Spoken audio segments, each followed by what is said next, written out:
for the first of many, many, many interviews that we will be having for the HAPI film. We have the great one here. Professor Smalls needs no introduction. We are going to talk about the HAPI film and what it means to the universe today at this time. Professor Smalls. Yes, sir. Quick question for the people who don't know. Can you define for us HAPI and what it means from an ancient African aspect? Okay. HAPI is the name of the Nile River. And this name implies that the river is the very source of the civilization.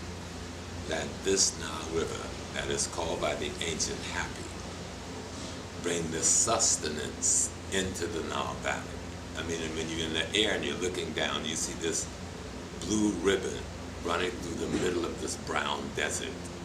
And it's almost macabre figuring out, wow, desert. But there's this blue ribbon running from the south to the north. And what this ribbon is doing is bringing the black soil from the mountains of inner Africa that becomes the fertile ground to create the great agriculture that produces the initial wealth for Kemet itself. The river also becomes the transportation network that runs all the way from southern Africa to the Mediterranean. A lot of times we talk about HAPI, the Nile River, and we talk about the blue Nile coming out of Ethiopia or the white Nile coming out of Uganda. But the truth is the source of the Nile goes all the way back to Lake Nyanza, which they call Victoria. And Lake Victoria is fed by all of the rivers of Congo, Malawi, and Mozambique. So the Nile is coming from all over Central and Southern Africa, moving north. So the HAPI River, the Nile River, was the source of Africans' cultural integration, spiritual integration, economic development, political development that came about to manage the economic development, and thus the spiritual cultural development that begins to govern all of that. And the Nile was the stimulus and the source for all of the economic, political, and cultural and spiritual development that would take place in Northeast Africa, and the area we now call Kemet, or Egypt, Sudan, Uganda, Ethiopia. All of this is integrated to one another by the HAPI River. Powerful, powerful. Tell us why this documentary is important right now, today. Yes. Today, the African world is in an economic depressed situation.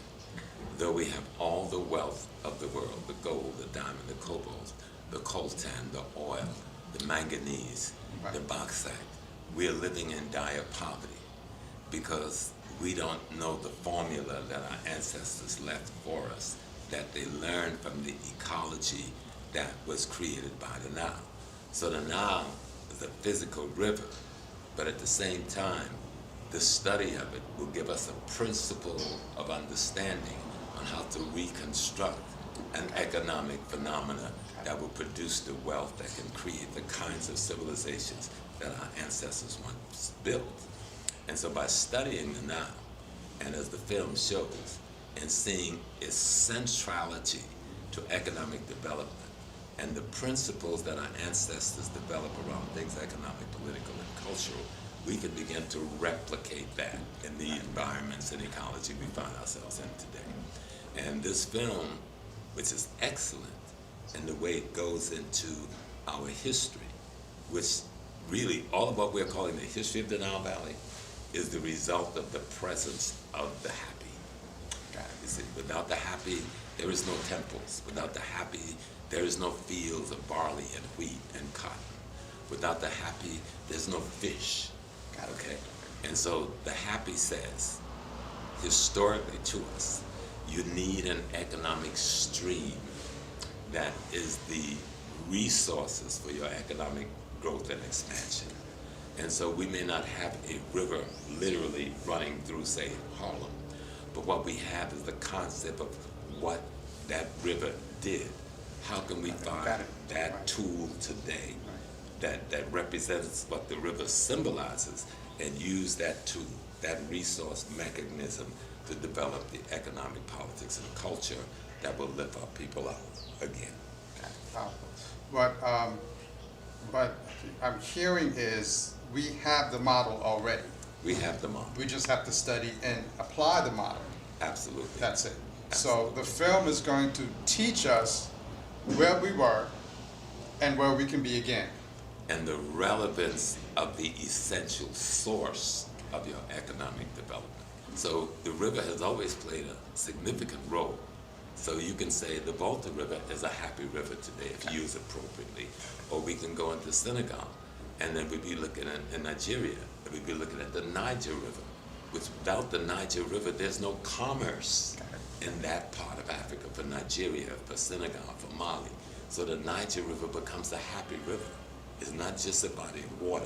It is an essential resources for trade and commerce. It's essential resources for refertilizing the land. It's an essential resources for harvesting protein to feed your population. Because at the end of the day, the most essential need any community requires is to provide food, clothing, shelter, safety, and security. And at the center of this in Nile Valley, in supplying the food, clothing, shelter, safety, was this river. Right.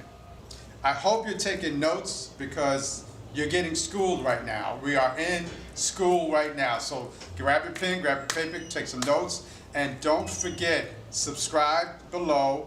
But after seeing this documentary, what do you want us to take from it? Well, the one extraordinary thing about this documentary, you have the greatest collection of contemporary scholars Wow. on ancient Kemet in this documentary. I've never seen another documentary that had this level of scholarship from all different spheres, from the economic space, from the archaeological, the anthropology, the linguistics, the political, the cultural.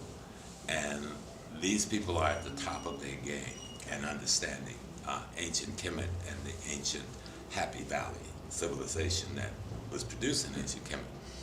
And what people need to get from this is that you must systemically understand how to organize yourself around the essential elements that produces your economic foundation. Wow, powerful, Yeah. powerful. Economics is the first principle of survival. And your politics, as Dr. Jeffrey says, is your management instrument of your economics, so the distribution would be equitable and fair. And so our ancestors left us a blueprint Got it. Right. on how to build society. And I think this film shows very clearly how that blueprint worked in the past and how we built those extraordinary civilizations, not just civilization, but civilizations that last for thousands and thousands of years before it crumbled under the weight of the invasion of cultures that were war cultures moving on us. We were not initially a war culture until we had to respond. That's powerful, Okay. yes. And in that response, we had to corrupt ourselves in order to deal with the enemy that was coming from outside. But once you corrupt yourself, if you can't reconstruct your spiritual system, then that corruption will end up destroying you. You know? And so there's so much in this thing about how the family is constructed, how the royalty is constructed, how the masses are constructed. Some of the things that many of us think when we think of the pharaoh, the king, the queen, we think in terms of what we see in the British monarchy, these Right. despotic Right. rulers Right. that dominates. Well, those people didn't have personal wealth. The Africans had no personal wealth. They were taken care of by the population. They didn't own anything. Their job was to govern for God on earth. Okay? Whatever we saw as being the divinity, which African language referred to as the totality of creation itself. Those people who we put into the positions we call royal, they had no personal wealth. We took care of them because they took the time to do the research, to do the learning, to learn how to teach the masses how to survive in the ecology they find themselves in. So that the priest and the king and the queen were not being servants to by the masses. They were the servants of the masses. And that's a quite different point of view than Western monarchy takes. Even the names, we talked about this earlier, even the names, the construct of the names are different than who we are. And as you said, we think with the European mindset, and even when we say king and queen, knowing that we have to come up with terms, and there are terms, there are terms that have to be part of our everyday lexicon, so that we understand what we're truly talking about. There's a tribe that left Kemet many years ago. They live in Cameroon and Chad today, but the majority of them live in Chad, and they're called the Sa-Ra, okay, the sons of Ra. If you look at all of our leaders in ancient Kemet, they were servants to the divine. The divine wasn't a person in Kemet. Right. Okay. Divine was the totality of the universe. So if you're a servant to that totality, that means you're a servant to the least of what that totality has produced. And so when we get the concepts right, then you know how to get the words right. But a lot of times we get caught up on European concepts, trying to explain African concepts, and it doesn't work. Exactly. So you have to study African concepts. I forgot. My name is Chuck Finance. I teach financial literacy. I'm one of the co-founders of Team Success. One of the things that I teach in our financial literacy workshops is something that you taught me: food, clothing, shelter. Explain to us the importance of that and how the documentary is going to put that across so that people can understand those are three things that you need to survive. And we talk about management of wealth. Right. How is the documentary putting that across so that we can get it right this time? Right. You know, something occurs in the world ecologically thousands of years before the first dynasty in Kemet. The Sahara Desert, which was as fertile as any rainforest in Africa, began to dry up.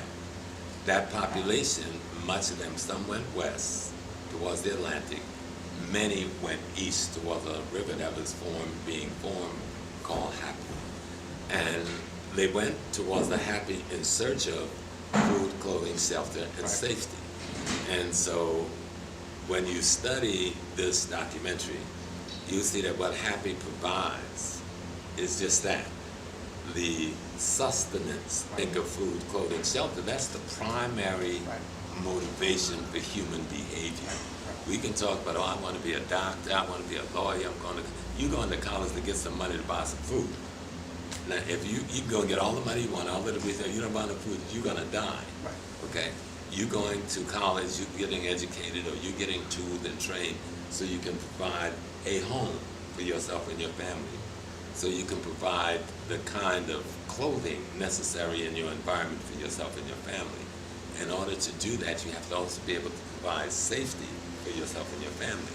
So once the people began to move towards the HAPI River and use the sustenance and resources of that river to provide the food they need, to grow the crops, to provide the clothing they need, they have to then consider, how do we now provide the shelter and security for ourselves and our families? And that's where organizations come in. That's where culture comes in. Because culture involves everything in your environment. Culture involves your food, culture involves your clothing, culture involves the ecology you find yourself in, culture involves the relationship between man and woman, culture involves the relationship between men and women and women. Culture involves everything that happens in your life. Now, dancing and theater and singing, those are tools of culture. We have been reduced to calling the tools of culture, culture.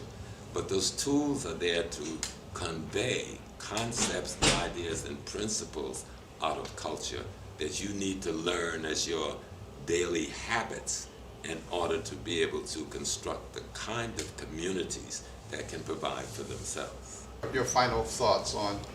Oh, I haven't seen the documentary. It is the best documentary I've ever seen done on ancient Kemet by any standards. And you have the best collection of scholars I've ever seen in any documentary on Kemet. And whoever the photographers are, they were extraordinary. So the message there that walks us through the history and time of Kemet as a result of the HAPI River in producing a civilization based on the economic, politics, and culture of our ancestors is a must watch. It should be watched by families. You should have your children watch this piece. You should be able to have it in your schools. This needs to go even past a PBS display because I've never seen anything quite this wonderful that tells our story so completely. I mean, it's a complete telling of the story, and it doesn't separate Africa into pieces. It brings Kerma, it brings Nubia, it brings Kemet, it brings it all together. It talks about the ecology and the environment of the HAPI and how it creates the natural phenomena that produces this extraordinary civilization undergirded by the economic, politics, and cultural pillars that allow it to last for thousands of years. Right. And so I tell everyone, watch the HAPI film. Watch the most extraordinary display of your history and your culture. Watch the most extraordinary display of how one creates a family out of the right ecological phenomena. How do they create from the family neighborhoods and then create communities and then create a nation state and a civilization? And the sustenance from that environmental phenomena called HAPI allows this to be produced. Wow, wow. Powerful, powerful piece. You've heard from the master teacher. Again, subscribe, ring the chime, make sure that you stay connected with us. If you want to do a private showing or a large showing anywhere in the universe, contact us. All the information is linked down below, and just let us know, and we will be there front and center with the documentary. And again, see this powerful piece. Some people have seen it and they're raving about it, so you want to make sure that you see it so that you know what we're talking about. HAPI is a movement. It's just not something that's going to die and go away. We are here to stay. And we thank Professor. Thank you very much, Professor. Thank you very much.